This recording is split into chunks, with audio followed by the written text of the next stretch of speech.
नमस्कार, स्वागत है आपका इंडिया न्यूज 28 में। आइए बात करते हैं झारखंड की कुछ खास खबरों की। मुखिया दिनेश सिंह ने निरसा में चल रही अवैध कोयला कारोबार का खुलासा किया। गुरुवार की अहले सुबह निरसा थाना क्षेत्र अंतर्गत निरसा ओसीपी के समीप बड़े पैमाने में बोरे में भरा हुआ अवैध कोयला पिकअप वैन में लोड कर अवैध कोयला कारोबारियों के द्वारा अन्यत्र भिजवाने की तैयारी में लगे हुआ थे, जिसका जानकारी स्थानीय मुखिया सह निरसा प्रखंड मुखिया संघ के अध्यक्ष दिनेश को मिलते ही उन्होंने मौके पर पहुंचे और बोरी में भरी हुई अवैध कोयला पिकअप वैन में लोड होते देख उन्होंने स्थानीय पुलिस व ईसीएल सुरक्षा कर्मी को इसकी सूचना दी, जहां ईसीएल सुरक्षा कर्मी मौके पर पहुंचकर ड्रोन कैमरे के जरिए ओसीपी में बनी अवैध खदानों का निरीक्षण करते दिखे। वहीं इस संबंध में जानकारी देते हुए उन्होंने कहा कि पिछले कई दिनों से सूचना मिल रही थी कि यहां से अवैध कोयला कारोबारियों के द्वारा पिकअप वैन के माध्यम से कोयला लोड कर आसपास के भट्टे में खपाने का काम किया जा रहा है।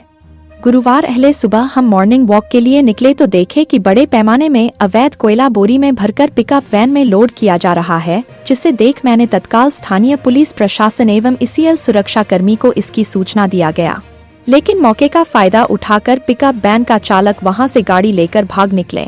वहीं उनके द्वारा इस अवैध कोयला कारोबार की खेल में कुछ लोगों का संलिप्तता होने की जिक्र करते हुए कहा कि इससे पूर्व निरसा थाना में जांच के लिए लिखित आवेदन भी दिया गया, परंतु पता नहीं निरसा पुलिस इस संबंध में मौन क्यों है। निरसा पुलिस के द्वारा अभी तक किसी प्रकार की कोई कार्रवाई नहीं किया जाना उनका भी संलिप्तता को दर्शाता है।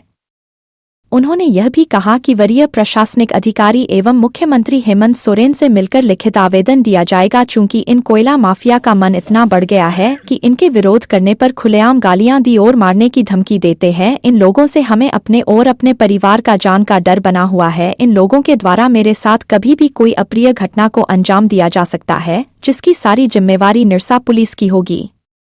धनबाद जिला ब्यूरो पप्पू केवट की रिपोर्ट। 15-20 दिन पहले यहाँ सभी तरीके से कोयला का बाहर से मजदूर बुला करके कटिंग कराया जाता है और पिकअप के माध्यम से बरवा और निरसा का विभिन्न भट्टा में भेजा जाता है। हम बाई नेम लिख करके निरसा थाना को दिए थे, थाना प्रभारी महोदय अजय सिंह अफसर को जांच करने के लिए दिए थे, लेकिन कोई कार्रवाई नहीं हुआ।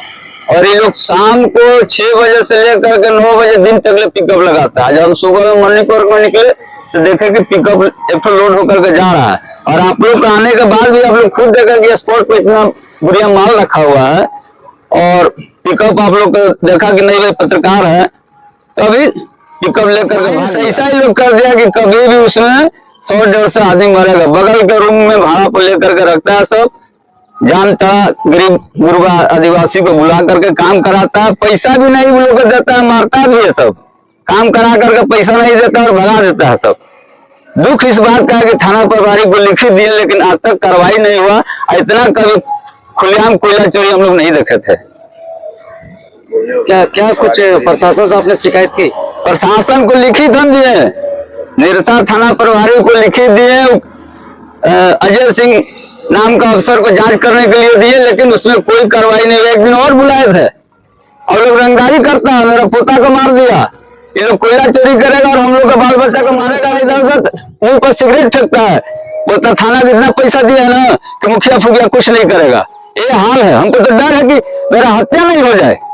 अच्छा, प्रशासन का इस पर कुछ पहल नहीं करना तो कहीं ना कहीं इस बात का जिक्र नहीं हो। मिली भगत है।